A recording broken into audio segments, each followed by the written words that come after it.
Assalamualaikum warahmatullahi wabarakatuh.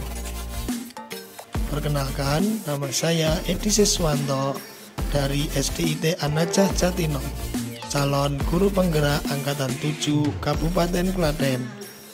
Pada kesempatan hari ini, saya akan memaparkan tentang koneksi antar materi, kesimpulan dan refleksi pemikiran Ki Hajar Dewantara dengan fasilitator Bapak Budi Herijanto dan pengajar praktek Ibu Sariyatun.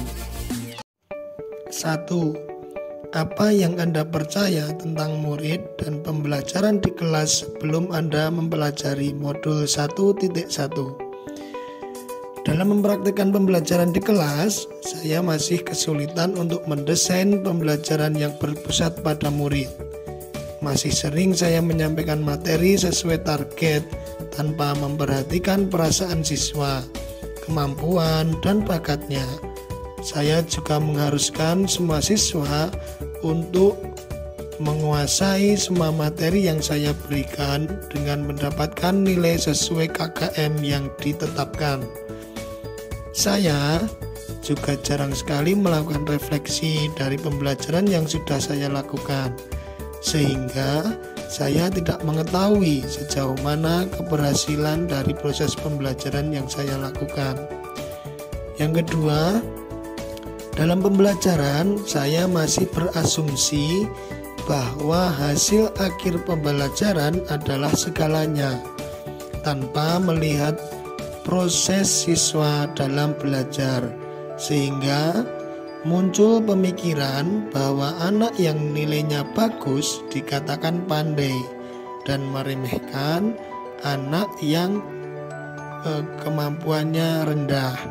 Hal ini dapat membuat siswa tertekan karena harus mendapat nilai yang bagus dan kepercayaan dirinya akan menurun. Yang ketiga, saya juga merasa kurang dekatnya emosional dengan siswa, sehingga penanaman nilai-nilai karakter belum terbangun dengan baik. Yang keempat, dalam pengkondisian anak di kelas, saya masih menggunakan ancaman dan hukuman, sehingga anak menjadi kurang disiplin dalam pembelajaran dan tanggung jawabnya. Yang kedua, apa yang berubah dari pemikiran atau perilaku Anda setelah mempelajari modul ini? Setelah mempelajari modul 1.1 tentang filosofi pendidikan Ki Hajar Dewantara, saya banyak belajar tentang pemikiran Ki Hajar Dewantara. Secara garis besar ada 3 yang dapat saya jelaskan. Pertama, pendidikan kodrat alam dan kodrat zaman. Yang kedua, pendidikan yang memerdekakan dan pendidikan yang menuntun. Pendidikan sesuai kodrat alam dan kodrat zaman. Saya semakin sadar bahwa setiap anak itu unik. Mereka memiliki karakteristik, bakat, dan kemampuan yang berbeda-beda. Tapi tidak dipungkiri, anak juga memiliki kekurangannya masing-masing. Namun saya yakin dan percaya bahwa dengan memberikan kepercayaan, arahan, dan mengeksplor lebih jauh, maka potensi yang ada pada diri anak dapat muncul dan mencapai tingkat tertinggi. Pendidikan yang memerdekakan. Setelah mempelajari pemikiran Ki Hajar Dewantara, pendidikan yang memerdekakan ternyata dapat membuat siswa belajar tanpa tekanan sesuai dengan karakter dan kemampuan anak-anak. Mereka mempunyai gaya belajar yang beraneka ragam.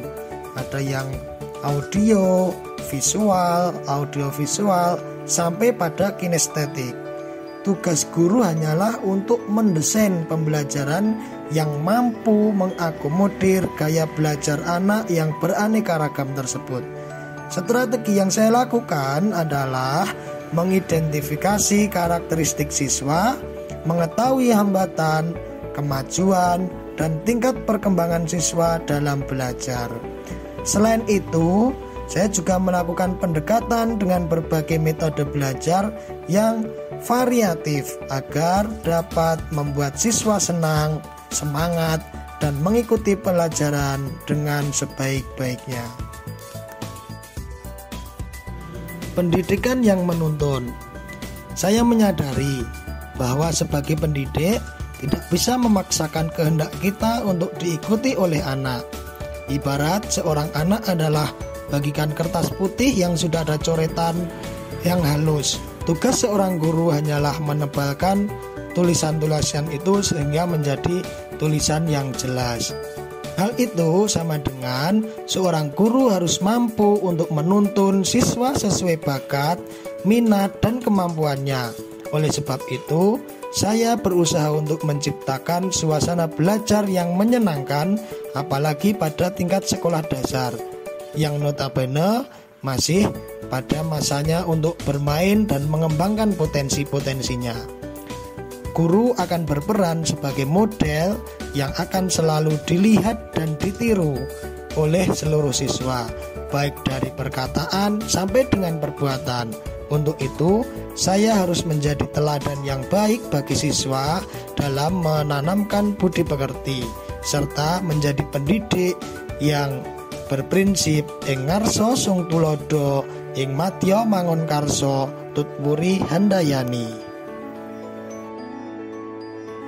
Yang ketiga, apa yang dapat segera Anda terapkan lebih baik agar kelas Anda mencerminkan pemikiran Ki Hajar Dewantara?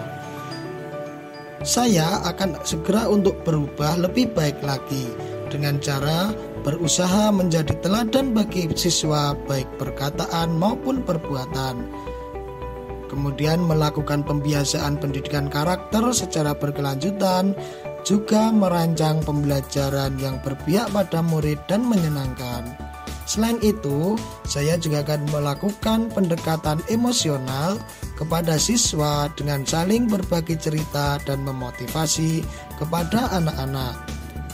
Hal yang saya kerjakan selanjutnya adalah mengenali karakter dan latar belakang siswa dengan menjalin komunikasi yang baik dengan wali murid, serta memfasilitasi siswa dalam mengembangkan potensi dan kreativitasnya sesuai minat dan bakatnya. Demikian presentasi dari saya, semoga bermanfaat. Mari Bapak Ibu guru hebat semuanya, kita bergerak bersama untuk mewujudkan profil pelajar Pancasila. Guru bergerak, Indonesia maju. Assalamualaikum warahmatullahi wabarakatuh.